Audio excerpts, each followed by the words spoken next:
Welcome back after lunch. My name's Arnold Piers, and together with my colleague Eva, we will be presenting a practical session that looks at ongoing research that's being done in the context of a government initiative in Sweden looking at how to enhance collaborative research with the schools. So I'm, as I said, Arnold Piers, Professor of Engineering Education at the Department of Learning and Engineering Sciences at the Royal Institute of Technology in Stockholm, Sweden. And the co-research PI for this project is in fact a teacher from one of our municipalities, the Eva. Yeah, thank you, Arnold. I work in Haninge as head of research, and I'm a former teacher, and I am the research PI in this K-ULF project. And I have a question for you, Arnold. A question. So what on earth are we doing here? KTH, isn't that an engineering university? Well, funny you should mention that. Yes, I suppose you'd be right to say that KTH is best known as an engineering university, a university that delivers high-quality engineers to all branches of Swedish industry and public life. However, what might not be so well known is that KTH is also one of the most important educators of teachers in technology, science and mathematics. Could you tell us a little bit more about that? That would be my pleasure. Good. I have in fact prepared a short presentation to that effect. So we'll just say a couple of words about teacher education at the Royal Institute of Technology.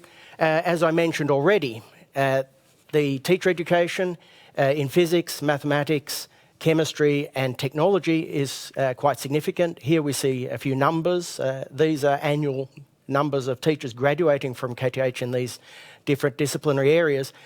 And while these numbers may not seem high, it should be borne in mind that the annual production of teachers in science and technology areas in Sweden is relatively low across the country, and KTH plays a very major role in supplying Swedish schools with teachers in these subject areas, and we consider it to be one of our primary roles as a university to try also to contribute to educating future generations of citizens with those skills which will be required to practice engineering later on at university and in industry.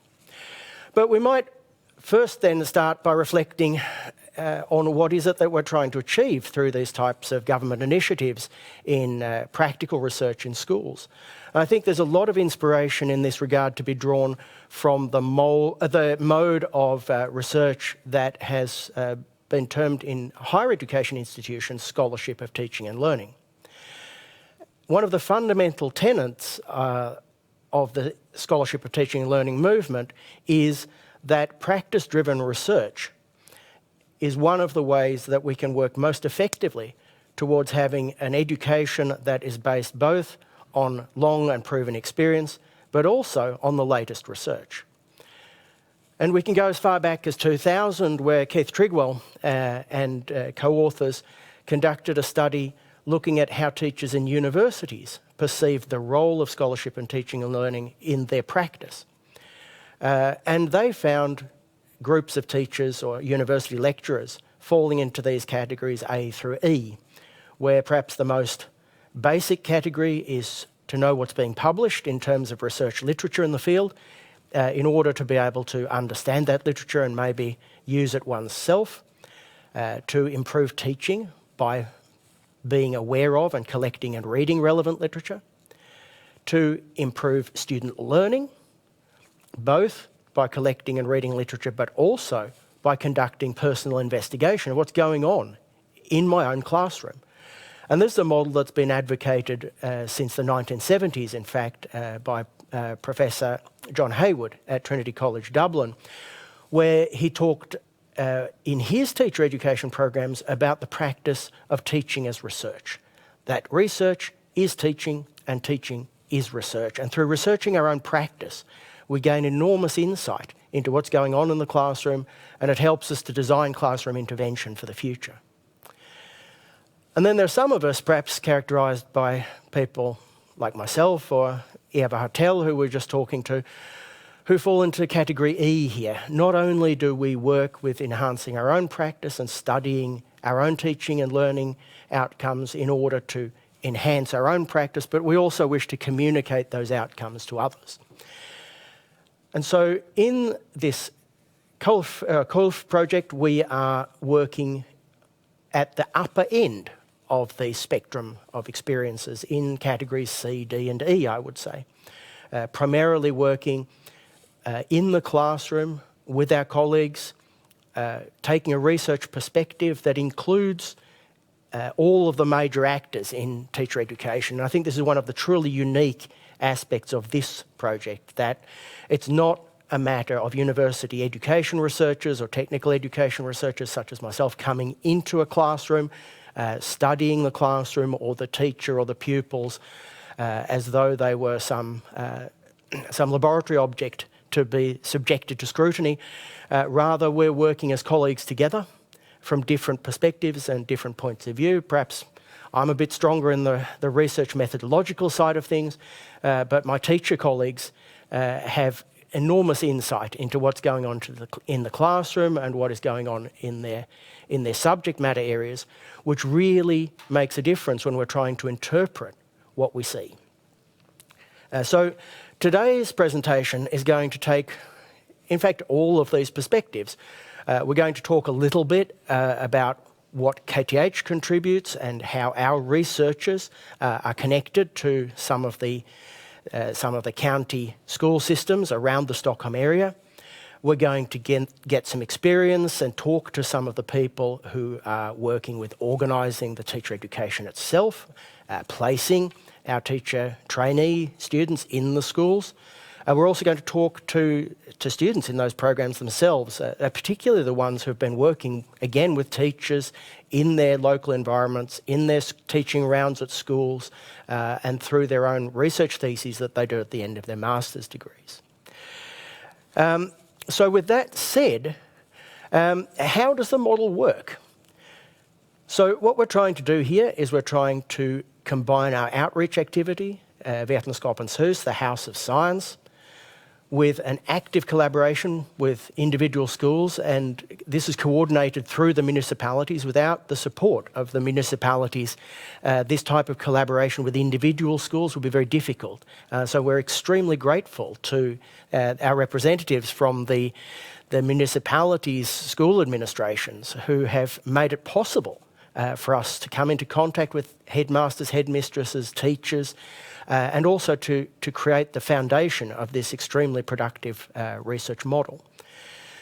And then, of course, we combine this with our own teacher education programs, and it's crucial that we educate future teachers to be both inquisitive and curious about their classroom practice so that they can contribute to lifelong learning and a professional development that strengthens the schools in which they work and which also contributes enormously to the education of future generations of students.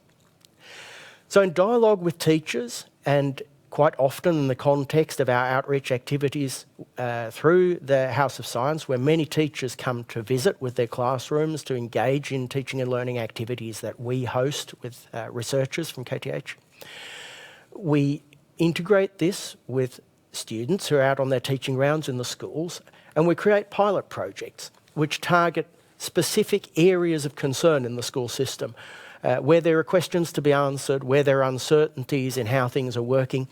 And I have to admit, we've had an extremely rich field of research endeavours the last year, because we have been working primarily with teachers who have been experiencing a global pandemic. And this is really problematic for them. How has teaching responded to this global emergency? And we're going to hear some more about that as we talk about some of our research projects. So these pilot projects, they're connected then also with research theses that are conducted in the department. So we can build these pilot projects together, integrate the partial results that we have into a high-level series of project objectives. And the feedback from this helps then to encourage and promote thoughtful integration of innovation in the schools themselves, to generate new research ideas that we feed back into our own research practice, and indeed also generate research outputs that change the thinking and the policy making in the municipalities and in the individual schools. And I think this is an area where this type of project is particularly crucial and innovative. So with that said, as we link all of these parts together, we're going to go now and talk to some of the actors in this complex spider web of interactions. So now it's over to Helena Lenholm, who coordinates the thesis work in our department and places the students in the schools. Over to you, Helena.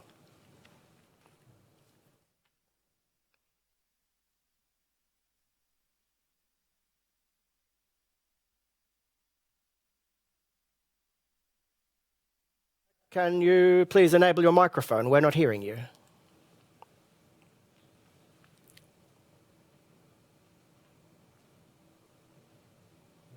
Okay.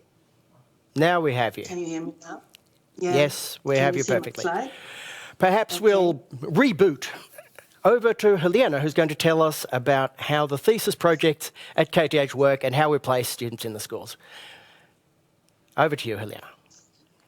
Okay, so my name is Helena Lenholm and I work as a teacher at KTH, and I'm of course responsible for this course, which the master thesis work actually is. And as Arnold told you before, we have several teacher programs at KTH, and this that we're talking about now is called Master of Science in Engineering and Education. And in this program, the students actually get a double degree. They both become engineers and they also become teachers. And to sort of encompass this, also their master thesis work has to include both these parts.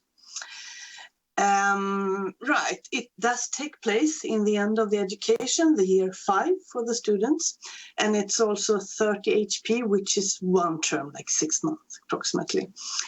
And to encompass these both parts that I talked about, it has to be both within an engineering part, within technology, chemistry, physics, or mathematics, and an educational science part, which is the special thing, or one of the special things with this master thesis work.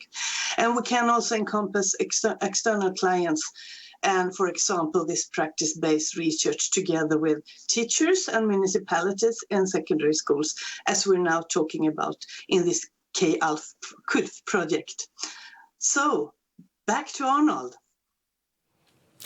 Thank you very much, Helena. That's a very nice overview of how we work just with these types of projects. And a lot of them are indeed very practical, but also research theoretical. And it's one of the ways that we connect our research and practice together so that we have this proper foundation of research practice that we can really contribute back to the school environments. But to give a general overview of what it is, what we do, how we work, I think it might be best to show you all a short film that characterises what goes on in just this particular type of project. So over to the film, please.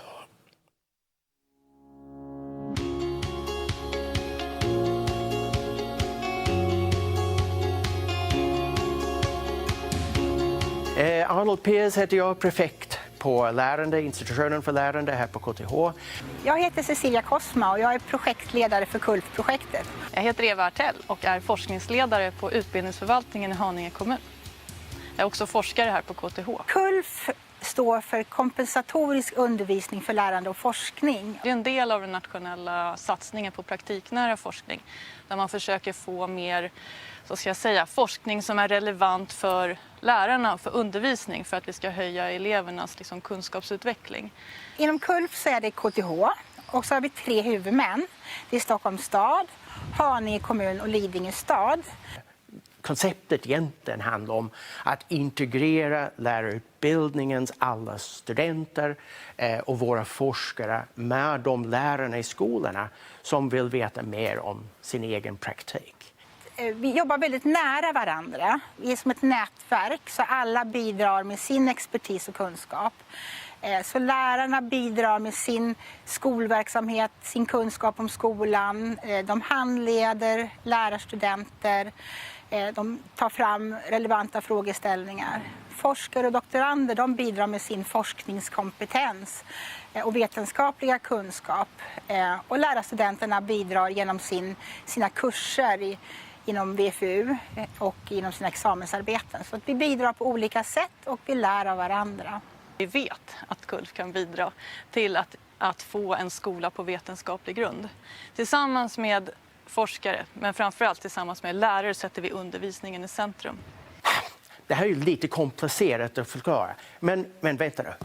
Det handlar egentligen om att vi ska ha alla utbildningsnivåer involverade. Så att vi tar då först den verksamhetsförlagda utbildningen där vi samlar data och reflektioner kring vad man ser i klassrummen. Jag heter Håkan Elderstig. Jag är lärare i teknik och matematik på Stockholm Science and Innovation School i Kista. Ja, jag heter Rasmus Brugge. Jag jobbar som lärare på Fredrika Bremer-gymnasiet i Haninge. Och har ämnena matematik och teknik där då. Som vi kopplar till våra forskningstema. Utifrån temat görs det ett antal examensarbeten, eller exjobb som vi kallar dem här på KTH. Det vi har gjort i vårt examensarbete, det är att kolla hur blev elevernas matematikstudier påverkade av den här onlineundervisningen och se på vilka områden de märkte skillnader från förut, om det var någonting som funkade bättre eller sämre än vanlig undervisning, och sen tittade vi även på deras inställning till matematikämnet, om de fick en bättre eller sämre inställning till matte och vad det kan ha berott på. KULF-projektet så har jag haft en exjobbare, Alexandra Gevring, som gjorde en studie hos oss. I slutet av min utbildning så skulle jag göra exjobbet. Jag träffade Cecilia som visade mig att det fanns ett KULF-projekt som har det här praktiknära forskning. Och med det så kom jag i kontakt med Håkan. Och han hade 4 klasser som jag fick använda hur jag ville. Dessa exjobb genererar resultat som båda kopplas tillbaks då i verksamheten.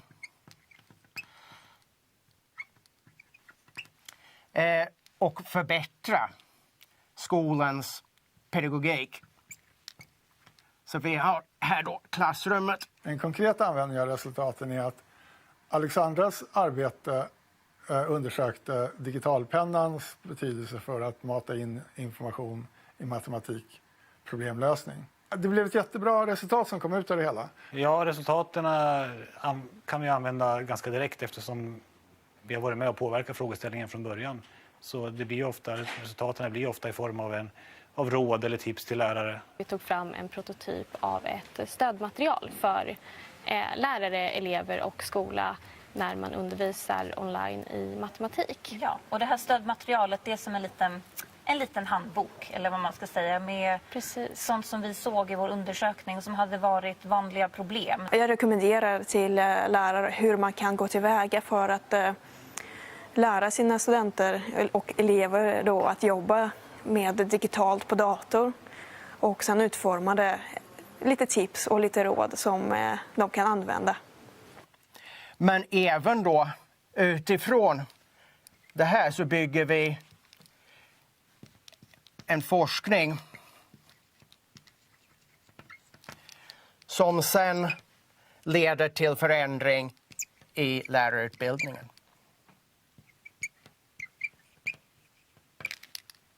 Och på så sätt knyter vi ihop alla delar av lärarutbildningen, forskning och skolan tillsammans så att man har alla nivåer representerade.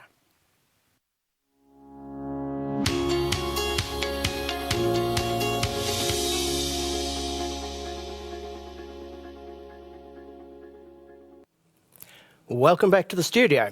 So it gives me great pleasure then today to follow up on that rather nice film with a conversation here with 3 of the colleagues that have been working extremely hard in this project who will be with me in the studio this afternoon. And we also have Håkan on link later in the session. So first of all, it gives me great pleasure to welcome Cecilia, Rasmus and Eleonora to the stage here. Welcome to the sofa. Good to see you all. Who represent different parts of what we've already described as quite a complex project. So without further ado, I thought we might delve a little bit into what does it mean to write your master's thesis in the context of such an odd project. And really, Cecilia, you've been the person managing this most. Could you give us a bit of insight into what goes on? Thank you, Arnold. My name is Cecilia Cosma, and I am from KTH and the project leader for K-ULF. Yes, I have been supervising a number of master theses, which has been very fun and rewarding. And it's a little bit special about these master theses within K-ULF, because it's done in very close collaboration between teachers, students, and researchers. And as was said in the film, it's everybody contributes with their expertise. And the overarching theme in K-ULF is the compensatory mission. In that also specified a number of areas like digitization, boys and girls learning, and laboratory work. And those areas was specified by the teachers in schools and municipalities that would be important for them. And so based on these areas, the students formulate a research question for the thesis, which is done in dialogue with the teachers. So it's going to be a relevant question for the schoolwork, for the classroom. And within K-ULF, we have these regular meetings every second week where we all meet and we discuss. The master's thesis is on the agenda every time, so we discuss with the teachers and the students and the researchers to meet any challenges on the way. So it's a continuous dialogue where we all learn from each other, I think. So we will hear more about them from the teachers and students. Oh, thank you very much. Yes, I think it's interesting to reflect just on that sense of community, that we meet every couple of weeks, that everybody's there. I think, as Rasmus so nicely put it, in these meetings I get to meet everybody from the student teacher through to the professor, which I think really characterises the very flat landscape that we have here, that it's not about us being elite university researchers going into the schools telling people how to do things. It's very much about grassroots empowerment, about getting into the classroom together with our teaching colleagues, trying to understand what's going on in these classrooms. How can we make the school experience more rewarding both for teachers and for pupils? So with that said, maybe I'll pass over to Rasmus. You've been a teacher involved in this project for a couple of years nearly now, and quite a bit of experience and background there. What would you say is the win for you? What do you get out of participating in this? It might look just like a lot of extra work from a teacher perspective. Yes, hello. My name is Rasmus Brugge, and I work as a teacher at Fredrika Bremer-gymnasiet, and I teach in technology and mathematics. And yes, as my friends already have pointed out here, the master thesis projects in K-ULF are practitioner-based research. And the basic idea is to let the research go all the way into the classrooms. And that's where I also benefit from this, because the research is done directly on the pupils, and we have help from KTH with students that participate in this, and with their energy can research on the things that we as teachers, as schools, can benefit from. And as Cecilia said previously, it's a close collaboration between students and us teachers and the researchers. And I will talk a little bit about one of the ongoing projects that underlines this fact that we all work together and that it's practitioner-based. And it's about developing a teacher guide to be used in secondary mathematics. The guide is designed by the students to make it easy for teachers to create assignments and lessons with the GeoGebra, which is a mathematical tool that some of you know what it is. It's to analyze mathematics. It's a graphical tool. You can find it on the web. So with this guide, we, the teachers, can use this guide to design assignments. And they also used scientific theory in order to make the assignments go from procedures and rituals to explorations. So as we math teachers know, it can easily be a lot of procedures, and this guide will hopefully help the teachers go from procedures to exploration, which is maybe it's harder to make assignments in being exploring rather than the procedures. So this guide will help on that. So we have worked closely with the students. We have worked together in sessions, and we have used the guide, and the students have filmed while we're using the guide, so they can learn from that and develop the guide. And we are giving feedback to the students, and which can lead to further development and research. So we really want to know how good this guide is, of course. So we want to make further research on this. So this can be a coming project, hopefully. So this was one example, and we have several other examples as well. And Eleanor is going to talk a little bit about that also. So thank you. Oh, thank you, Erasmus. Very interesting to hear about. Yeah, the cookbook laboratory or the cookbook style of managing practical assignments has been a real problem for many disciplines.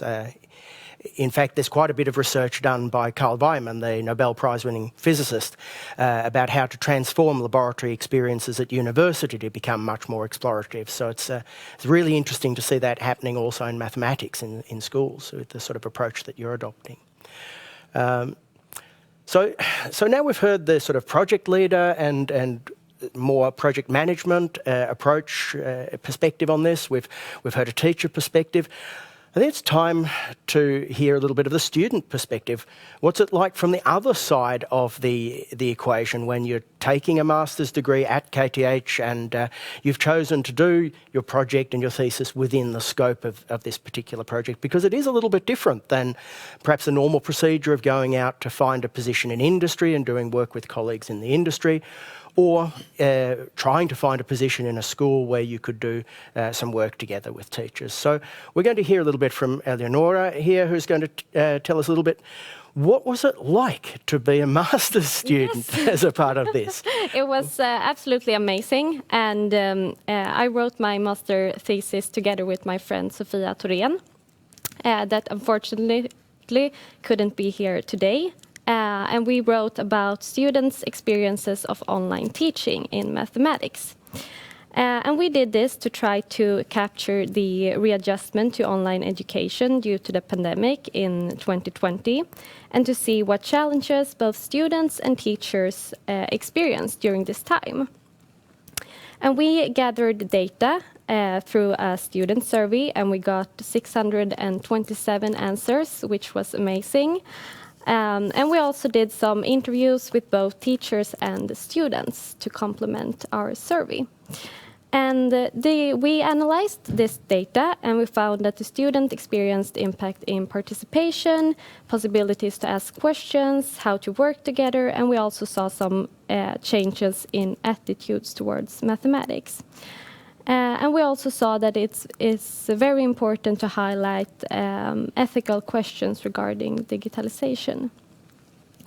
However, there were some students that really enjoyed working from home and taking on more responsibility, and experience a less stressful environment when working from home.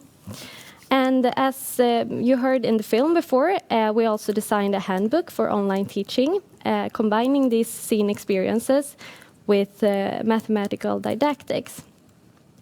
And this was designed for both students and for teachers. And it was really fun to be a part of K-ULF and to see how the interaction between researchers and the daily schoolwork can be like. And we got great support along the way, as Cecilia talked about before, that we had meetings during all the time that we wrote our thesis. And I'm very glad to hear that the new KULF students are picking up on where we left our work and are studying a teacher's perspective on online learning and online teaching. So that's very fun. Yeah, the work of Eleanor and Reem is very interesting in that regard. So following up not just the student perspective, but also what have teachers experienced in the classroom, and what aspects of the hybrid experience or the digital experience that we were forced into by the pandemic can be translated into ongoing practice. It's not clear that we go back to where we were before the pandemic, teaching in exactly the same way as we always did before. As KTH's Deputy Vice-Chancellor for Education has put it, we go back to the future. And indeed, we are going back to the future now. We're taking the things that we've learned during the pandemic from this type of research and putting it into practice to really enrich classrooms, I would say, in these participating municipalities. I think another handbook looks like it's under construction there as well, so there'll be more resources for teachers there. So now I think it's time to leave the studio and the comfortable sofas here, take a trip into cyberspace, see if Håkan is on the line. Håkan, are you with us? Yes. My name is Håkan Elderstig and I work at Stockholm Science and Innovation School in Kista, where we teach 2 programs in technology. I will tell you about the first thesis with KULF. At my school, we had worked with digital resources for several years in mathematics in one of our programs. But the second program, they worked with printed books and pen and paper. We had noticed that when the students presented solutions to assignments using the keyboard, they wrote shorter than with pen and paper. Now, we had provided digital pens for all students and had the hope that it would facilitate the digital input. But the use of new tools can create a cognitive load, and this is where Alexandra Jevring came in with her dissertation and investigated just this. Her conclusion was that it is important to train students in the use of digital pens in order to reduce the cognitive load. There was a clear difference between the groups, and those who had already worked with digital resources performed better. Alexandra's recommendation was to thoroughly train all the students in using the digital pen to minimize cognitive load and reach full potential. For us, it's very valuable to be able to shed light on and research our business and the issues that are most relevant to us. We're really excited about all ongoing research where we take part. Back to you, Arnold. And back to the studio. So, well, thank you very much, Håkan. We really have some amazing work going on, and we've heard a number of perspectives. We've heard the management sort of perspective and the academic perspective. We've heard the teacher's perspective, the student perspective, and then a reflection on how this type of research really can contribute to enhanced classroom practice in a particular concrete setting in the use of digital pens in mathematics. And of course, this is not the end. This project has funding until at least 2024. So we'll be welcoming, I hope, a lot more colleagues, a lot more teachers, a lot more students of all levels into the project. And we look forward to conducting a wide range of extremely exciting and relevant research over the coming years.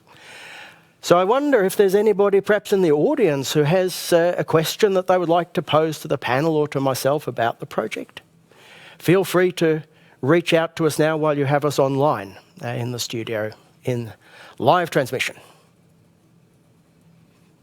No, my co-PI is indicating that there are no online questions from the online audience. So we'll give you just 1 or 2 minutes to free up your keyboards if you are sitting drinking coffee and relaxing as we've presented our project here. And if there are no questions, I'd just like to thank everybody here for contributing their perspectives. Of course, it's not over yet. We're going to be working on this for many, many years into the future. But it is really a pleasure to be able to meet so many engaged, vibrant colleagues from all levels, really. Those who are entering the profession, those who are already in the profession, those of us whose research we hope will improve the profession over time together with all of you. So it's, for me, been an enormous pleasure and a privilege to work with all of you, and let's give ourselves all a round of applause. I think we're doing a great job and there's much more good work to be done. So, thank you.